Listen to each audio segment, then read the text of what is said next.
आम का अचार और आम की चटनी बनाने के लिए यहाँ मैंने 1 किलो के करीब कच्चे आम लिए हैं। जब भी आपको आम का अचार बनाना हो या चटनी बनानी हो तो आप टाइट यानी कि सख्त आम का इस्तेमाल करें। आम बिल्कुल भी नरम नहीं होने चाहिए। अब हमने खुले बर्तन में आम को डाला हुआ है। अब हम इसमें डाल देंगे पानी और इसे थोड़ा सा रगड़ कर हम अच्छे तरीके से धो लेंगे।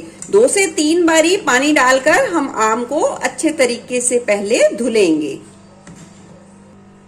आम को अच्छे तरीके से धो लिया है। अब हमने लिया है एक सूती साफ कपड़ा, उसकी मदद से आम को हम अच्छे तरीके से रगड़कर पोंछ लेंगे। आम को रगड़कर पोंछ लिया है अच्छे तरीके से। अचार के लिए यहाँ मैंने 4 बड़े साइज के कच्चे आम ले लिए हैं। ये 700 ग्राम के करीब कच्चे आम है। अब हम इसके इस तरीके की टोपी को यानी कि शुरू के और लास्ट के हिस्से को थोड़ा सा निकाल देंगे और करेंगे अब आम की कटिंग।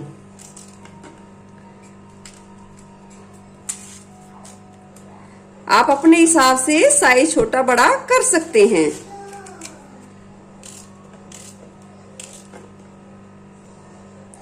अगर आम में जो गुठली है वो टाइट है तो आप उसे निकाल दीजिए, उसे बिल्कुल भी अचार में यूज नहीं करना है। चलिए सारे आम को काट लेते हैं।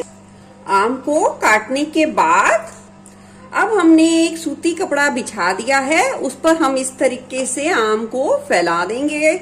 इसे धूप में 2 से 3 घंटे के लिए सुखाना है। अगर तेज धूप हो, अगर धूप की व्यवस्था ना हो तो पंखे के नीचे आप 6 से 7 घंटे के लिए अच्छे तरीके से सुखाएं। तभी आपके आम का अचार बहुत ही ज्यादा लंबे समय तक चलेगा, वो बहुत ज्यादा टेस्टी बनेगा। अब हमने साथ में ले लिए हैं मसाले। यहाँ मैंने 5 चम्मच के करीब ली है मेथी दाना और 5 चम्मच के करीब लिया है सौंफ और ये 1.5 चम्मच के करीब ली है कलौंजी यानी कि मंगरेल।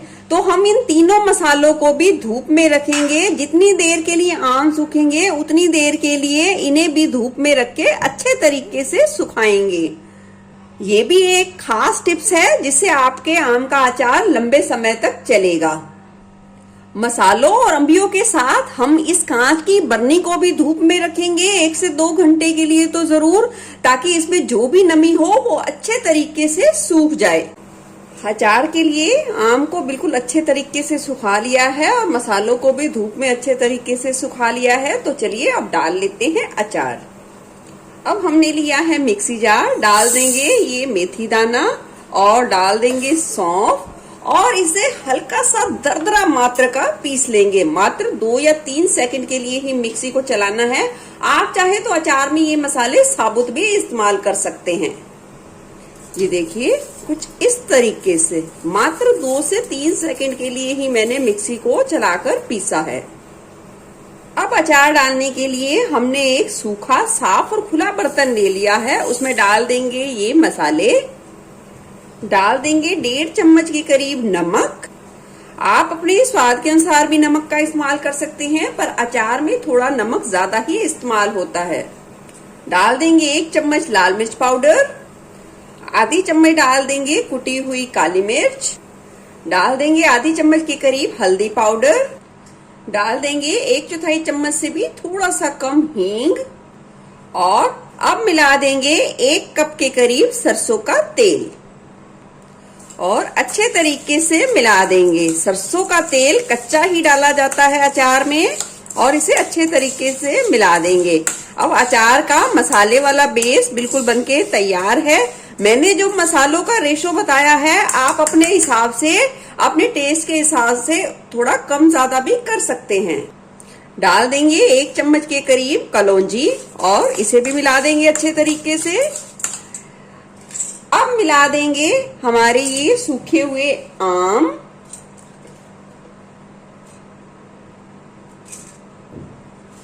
और अब चम्मच को हम निकाल लेंगे और हाथों से अच्छे तरीके से मसाले और आम को मिलाएंगे। अच्छे तरीके से मिलाइए ताकि मसाला बिल्कुल अच्छे तरीके से लिपट पाए।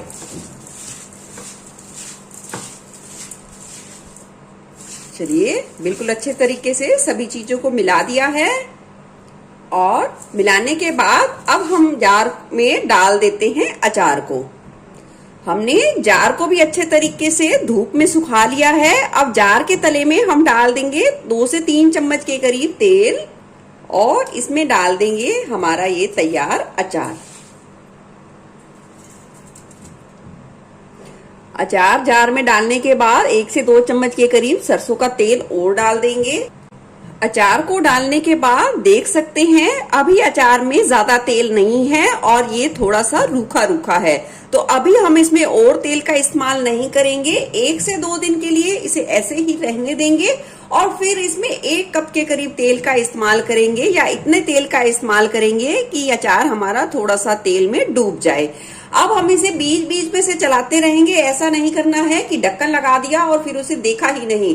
हम इसे बीच बीच में से चलाते रहेंगे। 2 दिन के बाद या 1 दिन के बाद इसमें 1 कप के करीब तेल का इस्तेमाल करेंगे और फिर 1 से 2 दिन के बाद फिर से चलाते रहेंगे, फिर 1 से 2 दिन के बाद फिर से चलाते रहेंगे। इस तरीके से हमें 8 से 10 दिन के लिए इसे बीच बीच में से चलाते रहना है और तेल का इस्तेमाल सिर्फ एक बार ही और करना है और फिर 8 से 10 दिन बाद आप इस अचार को एंजॉय कर सकते हैं। ये बहुत ज्यादा टेस्टी बनेगा और बिल्कुल भी खराब नहीं होगा। इस अचार को इस्तेमाल करने से पहले आप सिर्फ सूखी चम्मच का इस्तेमाल करें, साफ चम्मच का इस्तेमाल करें अचार को निकालने में। बस यही आपको ध्यान रखना है, आपका अचार बिल्कुल ही सुरक्षित रहेगा। चलिए अचार बनके तैयार है। अब बना लेते हैं कच्चे आम की साल भर चलने वाली चटनी। कच्चे आम की चटनी बनाने के लिए पहले मैंने 350 ग्राम के करीब आम रखे थे, पर मुझे कम लगे तो मैंने एक और मंगा लिया। अब ये आधा किलो के करीब हैं कच्चे आम, जिसकी मैं चटनी बनाकर तैयार करूंगी। कच्चे आम को पहले ही हमने अच्छे तरीके से धोकर पोंछ लिया था। अब हम इसके शुरू के इस हिस्से को काट लेंगे और इसका पतला पतला छिलका निकाल लेंगे।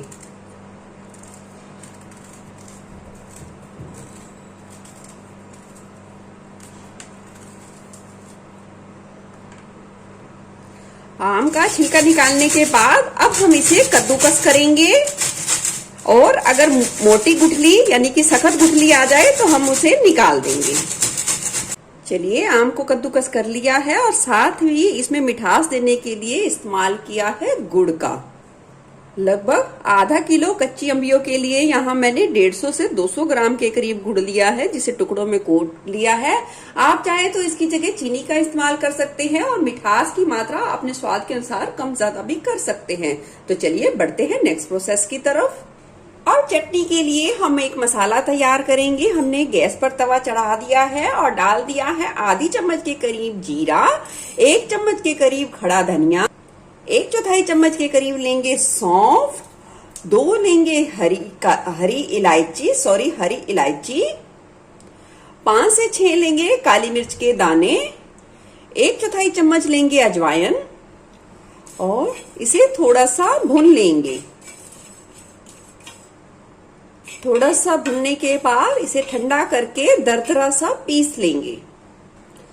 चलिए मसालों को पीसकर हमने रख लिया है। अब हमने कढ़ाई चढ़ा दी है और डाल दी है ये कद्दूकस की हुई अंबिया और डाल देंगे ये गुड़ और इसे अच्छे तरीके से चला देंगे। गैस की फ्लेम को लो टू मीडियम पर रखेंगे और गुड़ को इन अंबियों में अच्छे तरीके से पिघलने देंगे।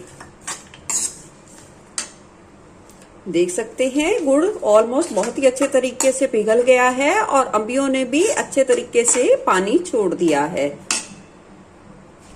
अब इस स्टेज पर डाल देंगे स्वाद के अनुसार नमक, थोड़ा सा डाल देंगे साथ में काला नमक, डाल देंगे आधी चम्मच के करीब लाल मिर्च पाउडर, आप चाहें तो कश्मीरी मिर्च का भी इस्तेमाल कर सकते हैं। डाल देंगे थोड़ी सी किशमिश, आधी चम्मच के करीब डाल देंगे कलौंजी और इसे अच्छे तरीके से मिला देंगे। आप इसमें कोई भी अपनी पसंद का ड्राई फ्रूट्स का इस्तेमाल कर सकते हैं। अब गैस की फ्लेम कर देंगे लो और इसे 5 से 7 मिनट के लिए लो फ्लेम पे पकने देंगे और बीच बीच में से अच्छे तरीके से चलाते रहेंगे। देख सकते हैं 5 से 6 मिनट बाद चटनी थोड़ी सी गाढ़ी भी होना शुरू हो गई है और कितनी बढ़िया रंगत आई है। इस स्टेज पर हम डाल देंगे जो चटनी के लिए हमने भून के पीस के मसाला तैयार किया था, उसे डाल देंगे और अच्छे तरीके से मिला देंगे और गैस की फ्लेम लो पर ही रखेंगे और चटनी को थोड़ा सा और पकने देंगे। अब चेक करेंगे कि चटनी हमारी प्रॉपर पकी है या नहीं। हम लेंगे एक कटोरी और उस पे डाल देंगे थोड़ी सी ये बूंदे और इस तरीके से ये देखिए ये बहकर नीचे तक आ गई है। तो अभी इसका मतलब चटनी को थोड़ी सी और कसर है पकने की, तो अभी हम इसे लो फ्लेम पे 1 से 2 मिनट के लिए और पका लेंगे। चलिए फिर से चेक कर लेते हैं। हम लेंगे उंगलियों और अंगूठों के बीच में थोड़ी सी चाशनी और इसे इस तरीके से चेक करेंगे। ये देखिए चिपचिपी सी हो गई है, अच्छे तरीके से चिपचिपी है, तो इसका मतलब हमारी ये चटनी बिल्कुल बहुत ही अच्छे तरीके से बन चुकी है। अब गैस की फ्लेम को कर देंगे बंद और इसे अच्छे तरीके से ठंडा करेंगे। देखिए चटनी को हमने अच्छे तरीके से ठंडा कर लिया है। अब हमें कैसे पता चले कि हम चटनी को 1 साल तक स्टोर करेंगे तो वो बिल्कुल भी खराब नहीं होगी। जब हमने गैस की फ्लेम बंद की और चटनी को चेक किया तो चटनी गर्म थी, तो जैसे ही चेक किया वो हल्की हल्की चिपचिपी थी और ठंडा होने के बाद हम फिर से लेंगे उंगली और अंगूठे के बीच में थोड़ी सी और उसे इस तरीके से चेक करेंगे। ये देखिए हल्की हल्की सी एक तार बनी है, देख सकते हैं बिल्कुल हल्की हल्की सी। इसका मतलब हमारी जो चटनी है बिल्कुल ही परफेक्ट बनी है। और अब हम इसे ठंडा करके कांच के एयरटाइट डिब्बी में रख लेंगे और जब भी हम इसे निकालेंगे साफ सूखी चम्मच से निकालेंगे, जितनी भी हमें इस्तेमाल करनी होगी। अब चटनी बिल्कुल भी 1 साल तक खराब नहीं होगी, आप इसे एंजॉय कर पाएंगे।